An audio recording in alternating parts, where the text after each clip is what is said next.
हमने जर्नल का फॉर्मेट देखा कि जर्नल प्रिपेयर कैसे होती है। अब हम देखेंगे कि जो हमने कॉलम्स देखे थे कि जर्नल में बनते, उसमें हम लिखते क्या हैं। The first one is in the first column the date of the transaction is entered, the year is written at the top, then the month, and in the narrow part of the column the particular date is entered। हम zone से भी साल की transaction, zone सा भी साल चल रहा होता है, हम सबसे पहले उस ईयर को सबसे टॉप पर लिखते हैं। फिर जोन सा हमारा मंथ चल रहा होता है, फिर उसके नीचे मंथ आता है, फिर उसके बाद जो डेट होती है वो लिखी जाती है। In the second column the names of the accounts involve are return.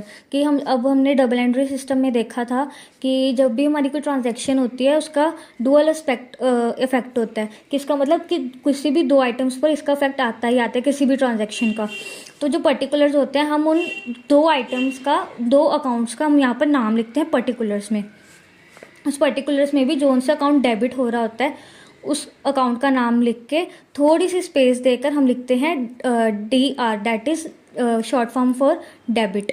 और ये हमने सबसे ऊपर ये ऊपर लिखते हैं डेबिट जो सा भी अकाउंट हो रहा होता है, फिर हम नीचे लिखते हैं जो सा अकाउंट क्रेडिट हो रहा होता है, उसके आगे हम लिखते हैं 2।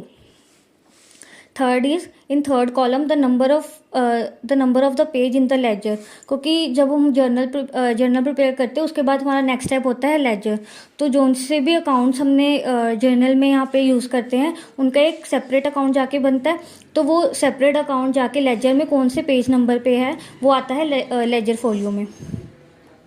इन fourth column the amounts to be debited to the various accounts concerned are entered. फिर जो हमारा फोर्थ कॉलम होता है उसमें जो हमारा अकाउंट डेबिट हुआ होता है उसके हम अमाउंट लिखते हैं।